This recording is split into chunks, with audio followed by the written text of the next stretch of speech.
Assalamualaikum warahmatullahi wabarakatuh. Waalaikumsalam warahmatullahi wabarakatuh. Alhamdulillahirabbil alamin. Wassalatu wassalamu ala Rasulillah Muhammad ibn Abdillah wa ala alihi wa sahbihi wa mawalah. La haula wala quwata illa billah. Selamat malam teman-teman semua peserta seminar online. Gimana kabarnya, sehat semua ya? Alhamdulillah. Halo, amannya semuanya sehat ya? Alhamdulillah. Selamat datang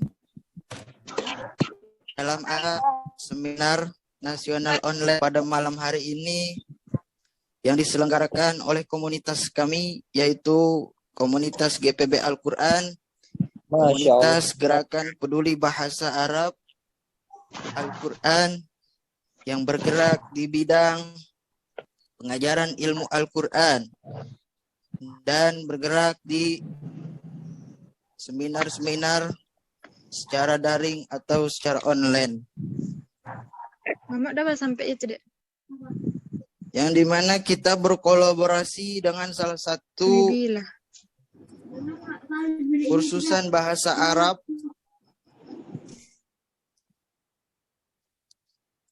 yang ada di Pare, yaitu Natik Arabic International Institute, yang dimana kursusan tersebut bergerak di bidang pengajaran ilmu bahasa Arab secara offline maupun online. Sebelum kita lanjut, perkenalkan dulu, nama saya Muhammad Wanun Nazif. Saya di sini sebagai moderator yang akan membawa acara sampai titik akhir nanti. Atau saya akan membacakan beberapa susunan acara. Acara yang pertama yaitu pembukaan, kemudian pengenalan narasumber, ketiga penyampaian materi atau acara inti, keempat sesi tanya jawab, kelima pengumuman, 6 penutup atau doa, dan yang terakhir nanti akan ada foto bareng, foto bersama. Sebelum kita melanjutkan acara, mari kita buka acara ini dengan membaca bismillah dan surat Al-Fatihah ala hadiniyah wa ala kulli niyatin shalihah. Al-Fatihah ila hadratin Nabil Mustafa Rasulullah sallallahu alaihi wasallam. Al-Fatihah.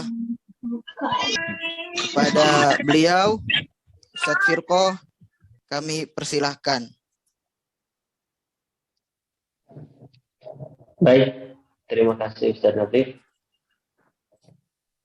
Suaranya jelas? Alhamdulillah Ustaz, jelas. Jelas. Assalamualaikum warahmatullahi ta'ala wabarakatuh.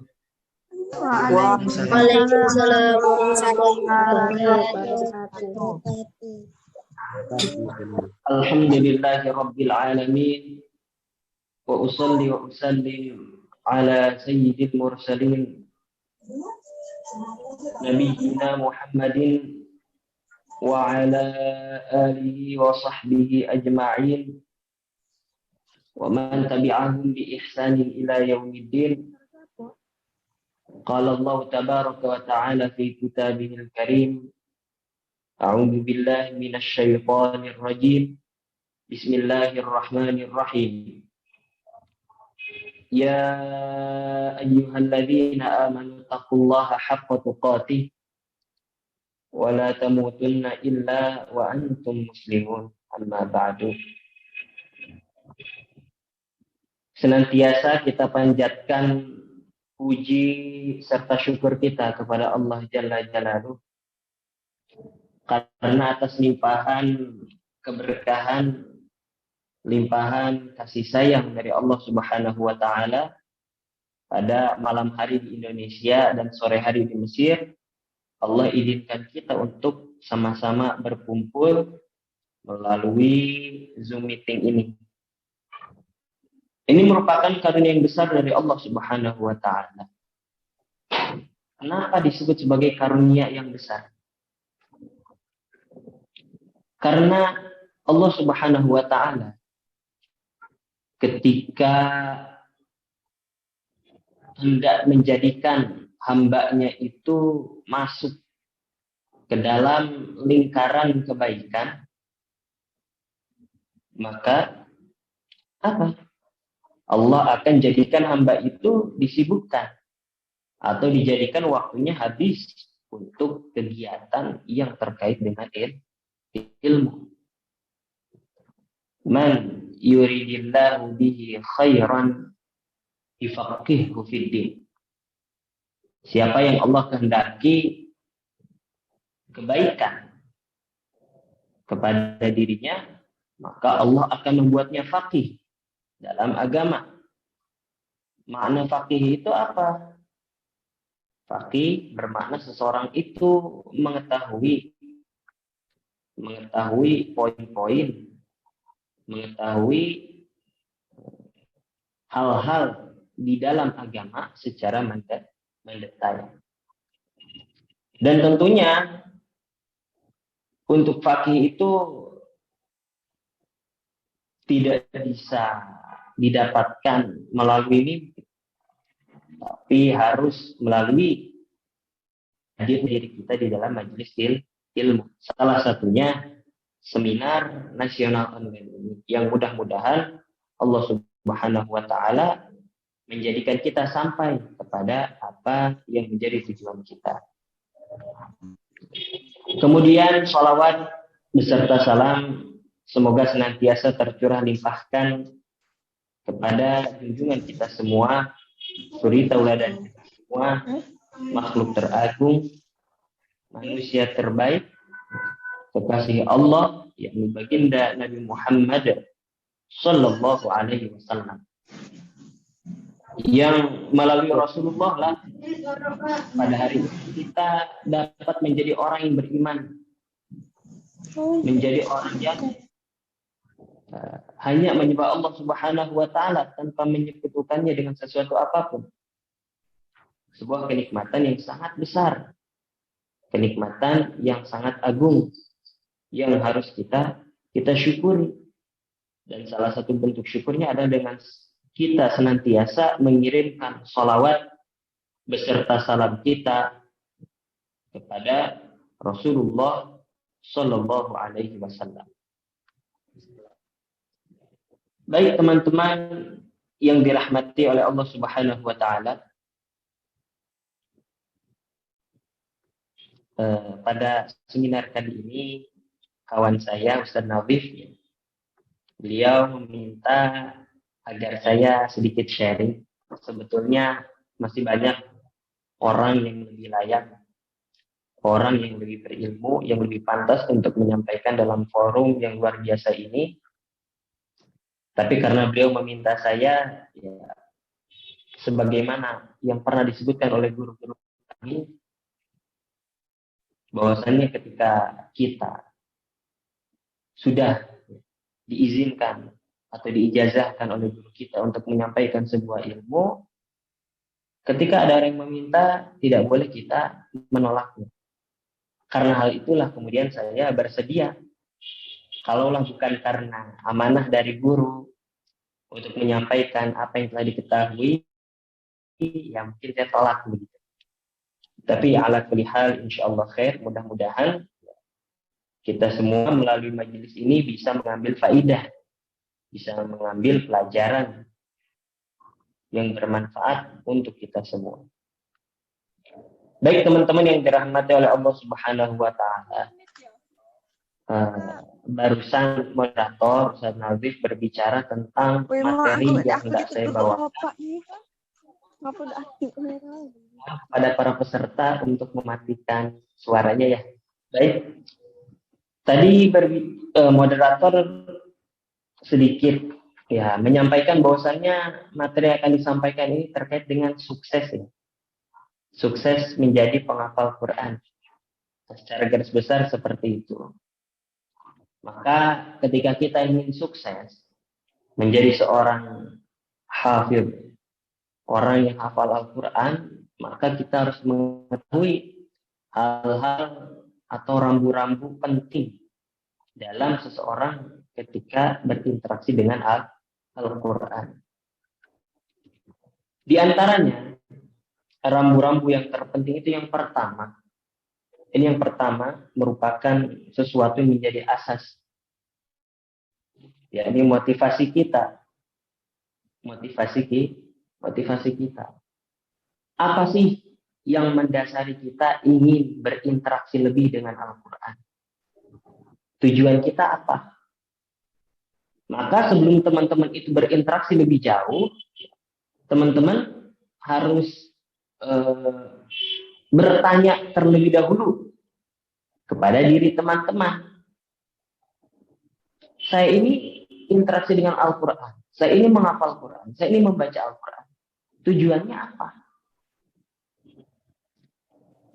Karena seringkali atau banyak kejadian orang ketika sudah dia berinteraksi dengan Al-Quran sudah lumayan lama, tapi ya dalam waktu yang lama itu masih belum mengetahui saya ini mau ngapain ya interaksi dengan Al-Quran. Motivasi saya itu apa ya? Sehingga kehilangan arah. Artinya mengambang di tengah-tengah. Bingung. Kita mau kemana lagi nih? Begitu. Maka di awal kita harus jelas apa yang menjadi tujuan kita. Ibaratnya seseorang ketika hendak melakukan perjalanan, maka harus mengetahui kemana arah yang dia akan tuju. Misal seseorang berada di Jakarta. Ya. Seseorang ada di Jakarta. Kemudian dia datang ke sebuah terminal. Apakah kemudian ketika di terminal dia asal naik bus? Enggak. Tapi dia harus memilih terlebih dahulu kemana jurusan yang akan dipilih.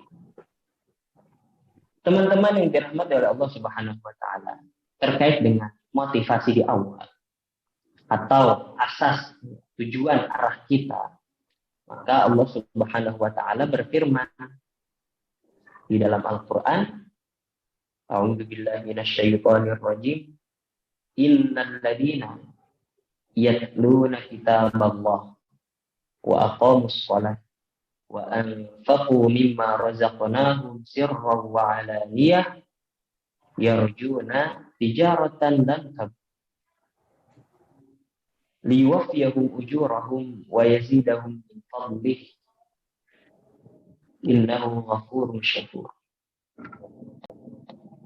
Allah berfirman, sesungguhnya orang-orang yang senantiasa membaca kitabullah, tentu kitabullah yang diturunkan kepada umat Nabi Muhammad SAW adalah Al-Quran.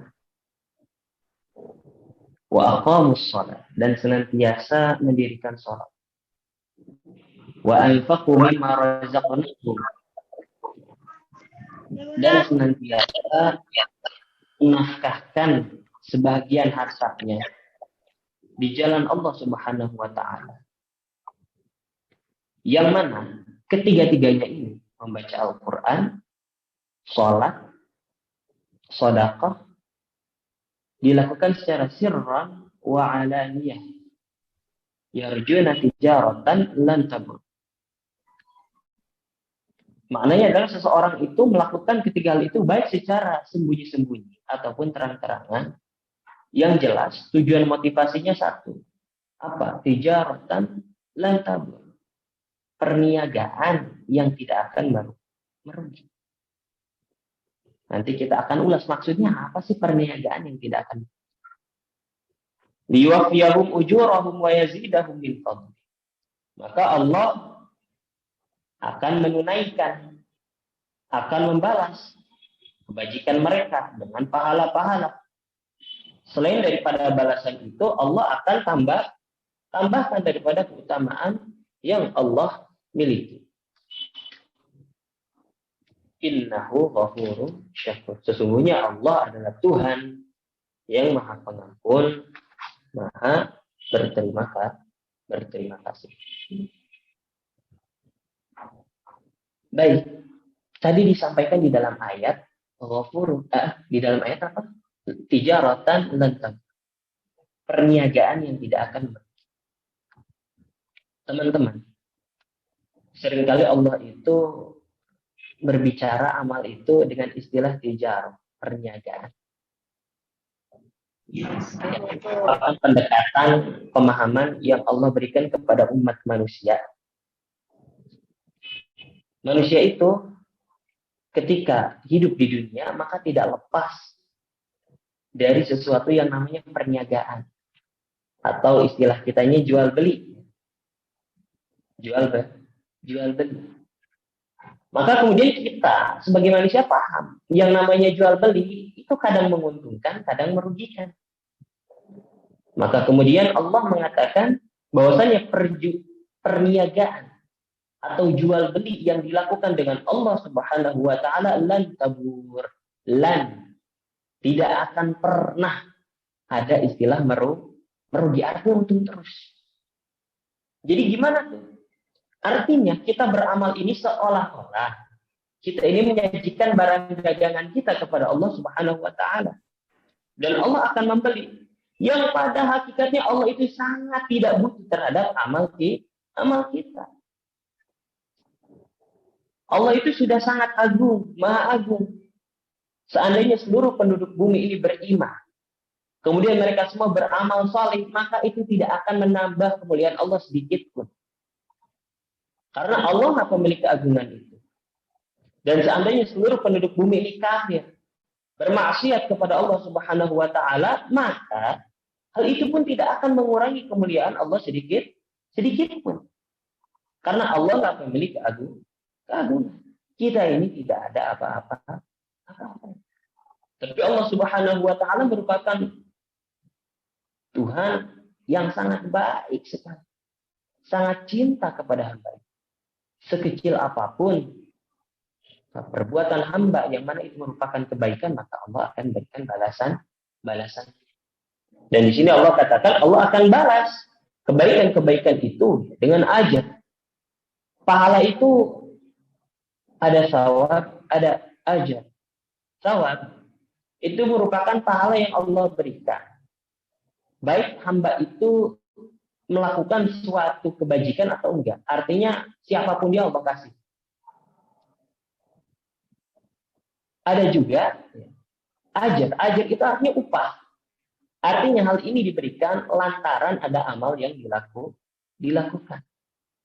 Maka Allah Subhanahu wa taala akan membayar amalan kita dengan maksimal.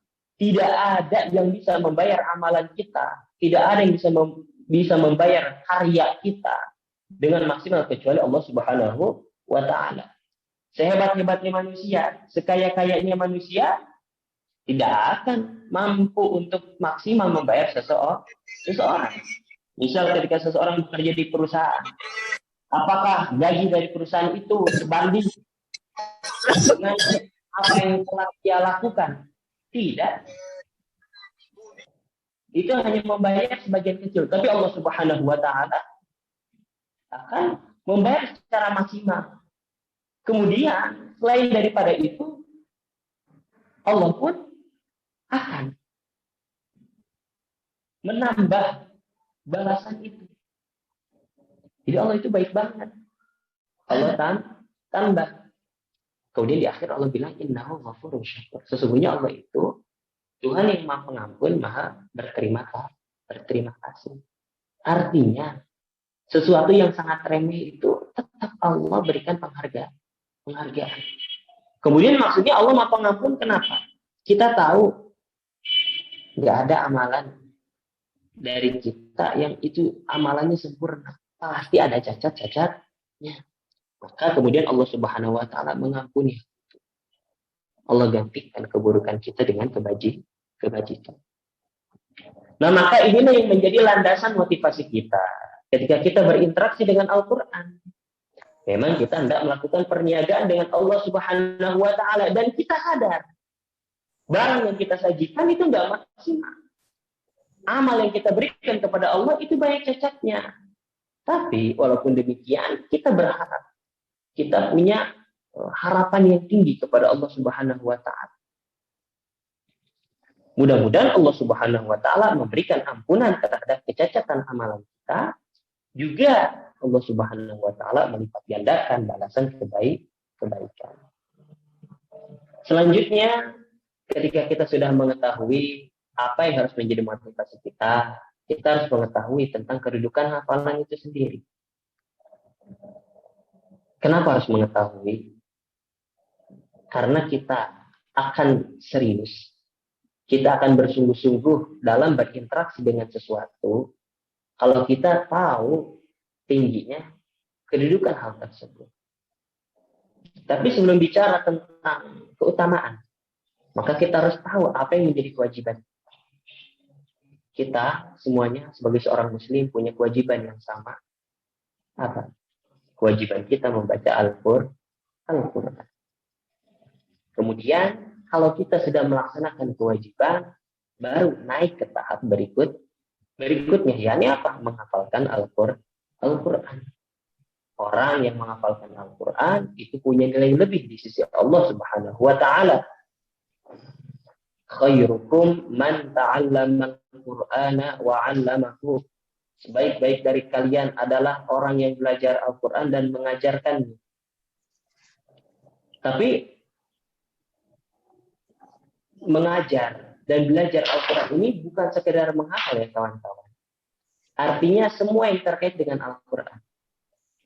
Belajar Al-Quran bisa juga bermakna kita mendalami apa-apa yang menjadi kandungan ayat Al-Quran. Kita belajar tafsirnya, kita belajar ahkam-ahkam yang Allah turunkan di dalamnya.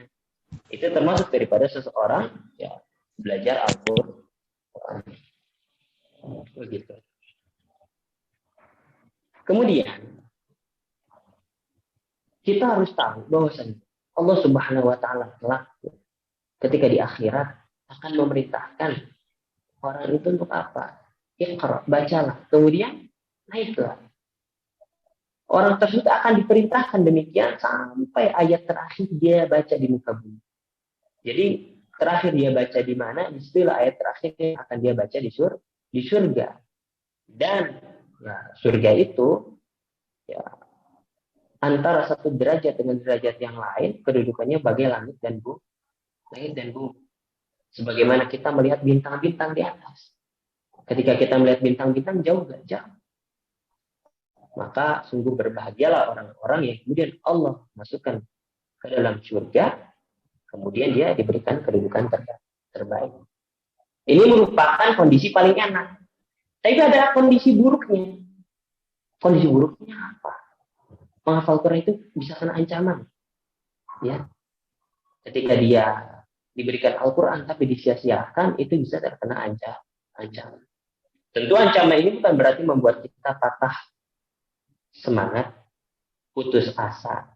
Tapi ya ancaman ini berfungsi sebagai pengingat, pelecut untuk diri kita agar berusaha semaksimal mungkin ketika berinteraksi dengan Al-Quran. Teman-teman yang dirahmati oleh Allah Subhanahu wa Ta'ala, ketika seseorang itu na'udzubillah dan dimasukkan ke dalam neraka, maka Allah akan melindungi hatinya dari siksa api neraka manakala di hatinya ada Al-Quran. Inilah istimewanya seseorang ketika banyak berinteraksi dengan Al-Quran.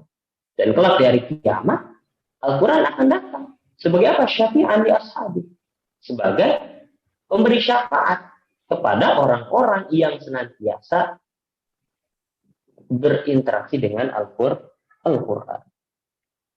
Begitu.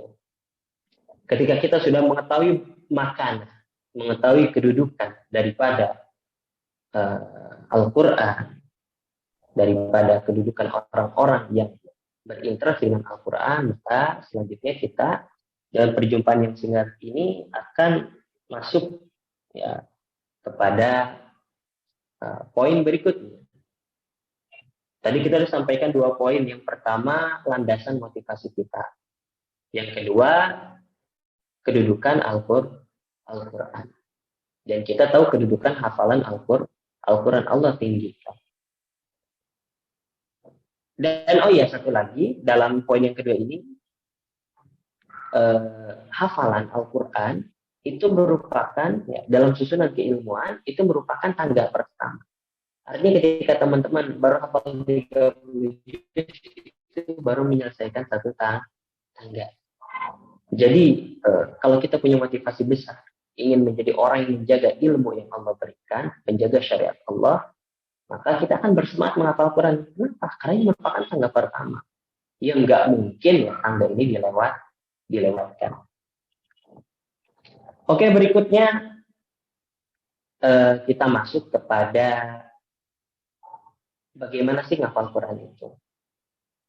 Ada 4 poin secara garis besar yang saya tuliskan di sini. Pertama, terkait dengan keikhlasan. Yang sebenarnya ada kaitan erat dengan motivasi yang disampaikan di awal. Kemudian, yang kedua terkait dengan guru. Ketiga, akhlak. Yang keempat, metode. Yang pertama, ikhlas. Ikhlas ini sudah menjadi kepastian ya. Ketika seseorang hendak berinteraksi dengan Al-Quran, dia harus ikhlas. Karena dengan keikhlasan itulah amal itu akan abadi. Ibaratnya gini, seseorang itu punya semangat buat ngapal Al-Quran di dalam hati. Ibaratnya ada bara api yang membara di dalam diri. Maka keikhlasan itu adalah kayu bakar. Semangat itu akan padam kalau tidak memiliki cadangan keikhlasan yang banyak. Artinya harus ditajdid, diperbaharui keikhlasan itu. Setiap kali kita hendak berinteraksi dengan Al-Quran, bersihkan hati kita. Ya Rob, saya interaksi dengan Al-Quran, saya baca Quran, saya hafal. Demi apa? Demi mendapatkan ridho-Mu. Saya interaksi, saya hafal demi mendapatkan cintamu. Saya ngafal demi saya dijadikan orang-orang yang dekat dengan. Begitu. Jangan sampai tujuan kita ya al-ghurad dunia. Maksudnya apa? Tujuan duniawi. Aku ngafal Quran supaya aku jadi imam. Lah, enggak. Aku ngafal Quran supaya jadi kiai. Enggak. Itu tujuan dunia. Kelihatannya tujuannya bagus, tapi tujuan dunia. Aku ngafal Quran supaya aku dapat beasiswa. Wah, parah-parah lah. Jangan sekarang banyak beasiswa. Oh iya, aku pengen ikut musabaqah. Lumayan tuh kemarin. Yang lomba di Saudi, juara 2 aja dapat 800 juta. Enggak. Hal itu akan datang dengan sendiri. Jadi itu fasilitas yang Allah berikan. Yang kita kejar bukan fasilitasnya, tapi apa? Cinta dari Allah. Ridho dari Allah. Karena fasilitas itu sudah pasti. Rugi sekali ketika seseorang berinteraksi dengan Al-Quran. Lantas kemudian dia yang menjadi tujuannya adalah fasilitasnya. Sesuatu yang sudah menjadi kepastian. Ngapain dijadikan tujuan? Begitu. Jadi keikhlasan itu sangat penting. Bicara keikhlasan ada sedikit cerita. Imam Malik rahimahullah ta'ala pada zamannya itu banyak ya, yang namanya kitab Muwatta. Imam Malik itu terkenal dengan kitab hadis ya, Muwatta Imam Malik sampai sekarang terjaga sanadnya. Tapi pada zaman itu yang namanya Muwatta itu nggak cuma milik Imam Malik, banyak. Sampai murid-muridnya bertanya ya, wah Imam, banyak banget nih yang namanya kitab Muwatta. Gimana nih? Nanti kitab engkau ya akan ya katakanlah nanti orang nggak tahu mana kitabnya Imam Malik. Kemudian apa jawaban Imam Malik? Maka lillahi fahuwa abqa. Apa-apa yang dilihatkan karena Allah, dia yang akan abadi. Kita pengen punya semangat yang kuat, semangat yang abadi, niatkan karena Allah. Kita pengen punya hafalan yang kuat, ya niatkan karena Allah Subhanahu wa ta'ala. Hafalan kita akan awet. Kemudian yang kedua, guru. Loh, gimana guru? Ya, guru itu sangat penting. Jadi kawan-kawan kalau menghafal Quran itu harus tahu dulu, harus mencari dulu siapa yang akan menjadi guru kita. Karena itu sangat berpengaruh terhadap kawan-kawan ke depan. Jadi jangan sampai kita ini sembarangan. Begitu. Imam An-Nawawi rahimahullah ta'ala dalam kitabnya At-Tibyan fi Adabi Hamalatul Quran itu menyampaikan banyak sekali langkah-langkah kita dalam mencari guru. Tapi akan saya sampaikan beberapa potong saja yang ini merupakan bagian terpenting. Apa kata Imam An-Nawawi? Wala yata'allam illa mimman kamulat ahliyatuh. Jangan seseorang itu belajar kecuali kepada orang yang sudah kamulat ahliyatuh, sudah sempurna kemampuannya. Jadi dalam berbagai disiplin ilmu, termasuk di dalamnya belajar Al-Quran. Enggak kita ini belajar kecuali kepada orang yang sudah sempurna. Allah harus dia tuh ya agamanya itu nampak. Artinya dia bukan orang yang aneh-aneh deh. Jelas gitu. Orang ini bagus beragamanya. Washtaharat siyanatuh. Wa tahaqqaqat ma'rifatuh. Dia terkenal orang yang menjaga, kemudian profilnya pun dikenal, bukan orang yang nggak dikenal. Jadi jangan sampai teman-teman itu belajar sembarangan gitu. Sama guru yang teman-teman nggak tahu siapa ini orang. Belajar Quran sama akun fake. Atau apalah itu, orang-orang nggak jelas. Gitu. Enggak. Belajar Al-Quran itu harus jelas. Jadi ada istilahnya mata rantai sanad yang bersambung kepada Rasulullah Shallallahu Alaihi Wasallam.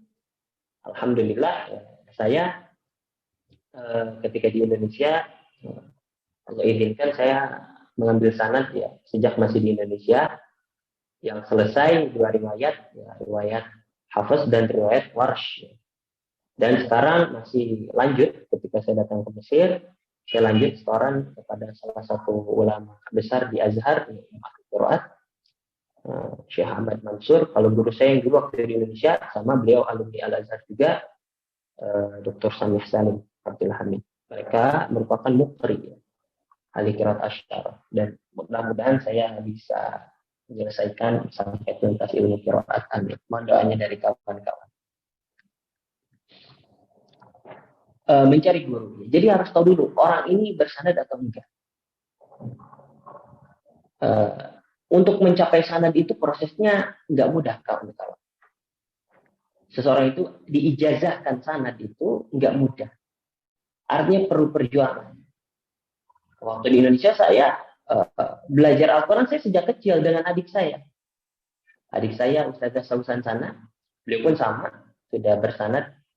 Waktu wisuda sanad yang pertama berbarengan dengan wisuda sanadnya saya, kita ketika belajar itu sampai seringkali kita menangis, berusaha bagaimana caranya semaksimal mungkin bisa melafalkan Al-Quran dengan baik. Maka hal ini nggak mungkin teman-teman temui kecuali kepada siapa? Kepada orang yang punya pengalaman seperti itu. Gampang carinya. Jadi nyari orang habulat ahliyah tuh, sempurna kemampuan atau tahaqqaqat ma'rifah tuh yang diketahui profilnya, teman itu sebenarnya bisa cari orang ini bersanad atau enggak. Dalam setiap ilmu hadis, ilmu tafsir dan lain sebagainya, cari orang ini bersanad enggak. Karena kita mau tahu ilmu itu dari Rasulullah itu buktinya apa? Kecuali dengan sanadnya. Imam Muslim di dalam Sahihnya di awal mengatakan, beliau meriwayatkan dari Imam Abdullah bin Mubarak, laulal isnad laqala man syaa ma syaa. Kalau bukan karena sanad, niscaya orang itu siapa aja akan bicara, dan dibicaranya sembarangan.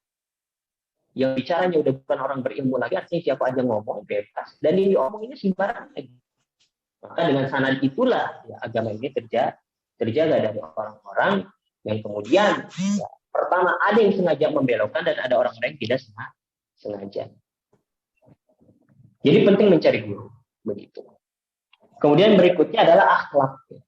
Jadi Al-Quran itu harus dibarengi dengan akhlak yang mulia. Nggak bisa kita ngafal Quran, nggak bisa kita interaksi dengan Al-Quran tanpa dibarengi oleh akhlak.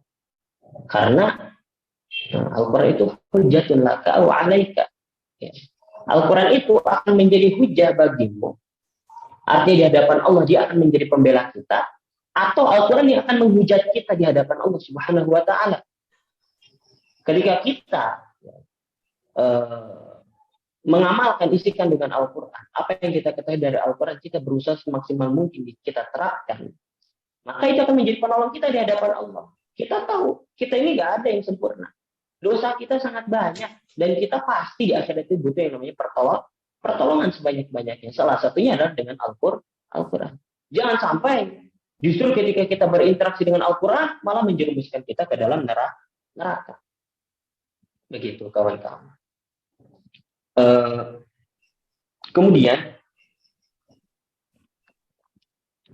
disebutkan oleh Sayyidah Aisyah, Ummul Mukminin Aisyah radhiyallahu anha, ketika ditanya tentang akhlak Nabi, karena adalah beliau, akhlak Nabi, khuluquhu, akhlaknya Al-Quran. Ibaratnya Rasulullah SAW adalah Al-Quran berjalan.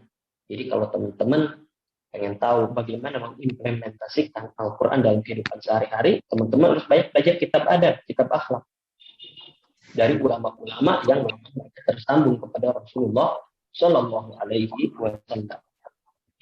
Nah, kita sudah menyampaikan 3 poin. Pertama tadi apa? Ikhlas. Yang kedua, guru, jangan sampai keliru. Yang ketiga adalah akhlak atau penerapan. Maka kemudian kita masuk ke langkah terakhir, yakni langkah teknis. Teknisnya apa? Metode. Kita bicara metode. Saya akan kasih bocoran buat teman-teman metode. Sebenarnya metode ini bukan sesuatu yang rahasia. Dan saya biasanya kasih metode ini buat orang-orang yang udah belajar cukup lama dengan saya. Baru saya kasih. Tapi untuk kali ini insya Allah saya kasih langsung. Saya punya 2 metode yang bisa teman-teman pakai. Metode ini bukan berarti kunci mati ya, dengan metode ini teman-teman pasti sukses, enggak. Tapi ini merupakan bentuk ikhtiar kita. Oke, langsung saja karena kita dikejar waktu. Pertama, talqin. Saya sampaikan metode talqin. Metode talqin ini merupakan seseorang dia didikte atau dituntun oleh gurunya sampai dia hafal. Yang kedua, metode membaca. Tapi sebelum masuk kepada 2 metode ini, ada hal-hal yang teman-teman perhatikan. Al-Quran itu bagaikan cahaya. Al-ilmu nurun, wa nurullah la yahdil ma'asi. Ilmu itu cahaya, dan cahaya itu tidak masuk kepada para pelaku maksiat. Artinya kalau teman-teman itu dibaratkan hatinya itu gelas kaca bening, maka supaya cahaya itu bisa masuk harus dibersihin. Makanya di awal selain mengikhlaskannya, nah, kita harus bertobat terlebih dahulu. Kalau saya, teman-teman mungkin ada yang diajarkan oleh gurunya wirid-wirid ya tertentu, ya ahlan silahkan. Tapi saya sedikit berbagi. Kalau saya dulu ketika menghafal, saya sholat 2 rakaat. Apa yang saya tobat? Sebelum menghafal, saya sholat 2 rakaat bertobat. Di dalam sholat, ya saya baca sayyidul istighfar. Biasanya dalam setiap sujud. Kemudian setelah itu nanti selesainya salam. Kemudian saya memuji Allah. Kemudian bersolawat kepada Rasulullah Shallallahu Alaihi Wasallam. Kemudian menyampaikan penyesalan saya, mengakui kesalahan-kesalahan saya. Setelah itu saya sampaikan hajat saya. Setelahnya memuji Allah. Kemudian bersolawat kepada Rasulullah Shallallahu Alaihi Wasallam. Setelah itu biasanya saya melanjutkan dengan istighfar dulu. Istighfar khusus sebanyak 100 kali minimal. Begitu. Setelah itu baru masuk ke metode menghafal. Ngafalnya begini. Jadi teman-teman, ini harus ada partner, harus ada guru. Jadi mungkin kalau ada teman-teman di sini yang sebagai pembimbing hafalan, boleh dipraktekkan. Metode ini sebenarnya banyak ya ulasannya, penjelasannya, tapi karena waktunya singkat, saya langsung saja ke poin intinya. Kalau mau lebih, mudah-mudahan di perjumpaan berikutnya. Jadi rumusnya gini, ketika guru membaca, murid melihat ke mushaf dengan menunjuk ayat yang dibaca guru. Kemudian setelah guru membaca, bagian murid yang membaca. Ketika murid membaca, dia menutup mata. Guru baca, murid lihat ke mushaf. Kalau murid membaca, murid menutup mata. Gimana tuh? Ya guru membaca satu nafas, satu wakaf. Satu wakaf guru diikuti murid. Satu wakaf guru diikuti murid sampai tuntas 1 halaman. Setelah itu nanti guru balik lagi 2 wakaf. Kemudian 4 wakaf. Kemudian 8 wakaf. Kemudian 16 wakaf. Tuntaslah 1 halaman. Dengan seperti itu. Loh kok Ustaz, kenapa? Kok kayaknya sekali dengar emang langsung hafal? Ya teman-teman, kalau teman-teman insya Allah mengamalkan yang tadi saya sampaikan, insya Allah sekali dengar langsung hafal. Nanti setelah hafal 1 halaman, gurunya membaca lagi 1 halaman tuntas, muridnya dengerin sambil lihat, kemudian bagian murid baca. Ulang seperti sebanyak 3 kali. Nah, ini metode yang pertama. Adapun metode yang kedua buat teman-teman ketika punya guru, tapi gurunya sibuk, misalkan cuma bisa nerima setoran aja. Atau misalkan belum ketemu guru, tapi tetap pengen hafal, boleh, bukan berarti enggak. Maka ada caranya. Caranya adalah teman-teman meletakkan Al-Quran di posisi pojok kanan atas mata. Saya kasih contoh, ibaratnya misalkan ini Al-Quran. Ya, Al-Quran taruh sini. Posisinya begini, kepala teman-teman lurus ke depan, tapi mata teman-teman kayak ngelihat ke pojok kanan atas. Melihat ayat yang dibaca. Itu, loh kok kenapa kayak gitu Ustaz? Iya itu salah satu fungsi mata. Jadi kalau teman-teman belajar lebih dalam, tahu fungsi mata itu ketika lirik kanan, lirik kiri, atas, bawah, itu ada fungsinya masing-masing. Dan salah satu fungsi untuk merekam adalah ketika kita melihat ke pojok kanan atas. Ingat ya, pojok kanan atas. Dan saya sudah lakukan metode ini dua-duanya. Kalau yang pertama punya keunggulan, dia kuat dan seperti apa ya? Kita itu ketika baca itu pakai hafalan seolah-olah halaman itu hadir di depan mata kita, padahal kita nggak buka mushaf. Begitu. Itu metode pertama. Tapi ini butuh waktu. Kalau metode pertama satu halaman bisa 1 jam sampai 1 jam 30 menit. Begitu. Adapun metode yang kedua, kelebihannya dia cepat begitu. Dan saya alhamdulillah biidznillah taala karunia dari Allah menghafalkan satu halaman itu ya cukup 1 kali baca atau sekitar 3 menit langsung hafal. Itu karunia dari Allah Subhanahu wa taala. Jadi waktu itu saya masih ingat ketika ngafal, saya begini. Sekali baca, tutup mata, sudah hafal langsung. Biidznillah taala. Nah, kemudian yang terakhir dari kedua metode itu tetap yang namanya hafalan itu butuh banyak pengulangan. Pengulangan ini bagaimana? Nah, kalau buat hafalan baru yang tadi sudah dihafalkan, teman-teman jangan pindah ke hafalan berikutnya atau jangan aktivitas berikutnya kecuali setelah melalui takrir namanya. Takrir itu mengulang. Para ulama bilang bagusnya 100, belum disuruh hafal kalau belum kurang 100.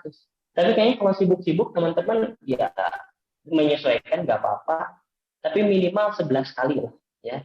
Jadi teman-teman minimal setelah hafal diulang 11 kali supaya tidak cepat hilang. Kemudian murojaah gimana Ustadz? Nah, murojaah ini penting. Murojaah itu teman-teman harus membangun bi'ah ya. Kebiasaan murojaah yang bagus. Gimana caranya? Walaupun teman-teman belum hafal Quran, teman-teman harus terbiasa menghatamkan Al-Quran. Pertama kali, teman-teman kalau belum kuat, biasakan 1 juz. Udah istiqomah 1 juz, misalkan udah 3 kali khatam nih, bisa 1 juz. Jadi dalam 1 bulan khatam sekali. Pindah ke 2 juz. Sampai kemudian para ulama bilang, kalau orang baca 5 juz per hari, dia nggak akan lupa. Ada juga perkataan ulama lain, guru kami, Maulana Al-Alam Syekh Yusri Rusyidi, beliau bilang, dari gurunya, Syekh Abdul Hakim rahimahullah ta'ala, beliau mengatakan siapa yang khatam Al-Quran dalam setiap 7 hari secara terus menerus artinya tidak terputus, maka sebanyak 83 kali, maka dia tidak akan lupa seumur hidup insya Allah. Oke. Baik. Ustaz, Itu ya. mohon maaf. Mungkin waktunya 2 menit lagi, Ustaz. Mohon maaf. Ya, siap. Ini lagi. Mungkin bisa dipercepat. Ya. Oke. Nah, itulah metode yang saya gunakan dan mungkin bisa teman-teman gunakan. Dan nanti teman-teman ada hal penting di akhir yang teman-teman ketahui, ini masalah hasil. Bodohnya kamu. Hasil itu merupakan sesuatu yang Allah berikan kepada siapa yang Allah kehendaki. Artinya teman-teman ketika udah hafal Quran tapi belum dikasih, maka jangan putus harapan, tetap terus berusaha. Yang terpenting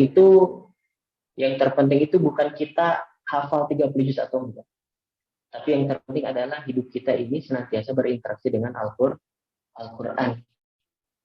Yang terpenting adalah kita wafat sebagai orang-orang yang berjuang, yang berinteraksi dengan Al-Quran. Oke, karena waktunya sudah habis, saya cukupkan. Sebenarnya masih banyak saya pengen ngomong, tapi insya Allah di lain kesempatan ya, mudah-mudahan ada. Atau teman-teman bisa pantau aja di medsos GPB Quran, atau boleh pantau medsos saya juga. Enggak promosi IG, tenang, santai. Oke, saya cukupkan sampai di sini. Semoga Allah Subhanahu wa taala mengampuni setiap kesalahan yang terjadi pada diri kita, dan semoga Allah Subhanahu wa taala menjadikan kita mampu mengamalkan apa yang telah kita ketahui, dan semoga Allah Subhanahu wa taala karyakan kita sebagai orang-orang yang dekat dengan Rasulullah Shallallahu alaihi wasallam. Saya kembalikan kepada moderator. Oke, alhamdulillah. Terima kasih.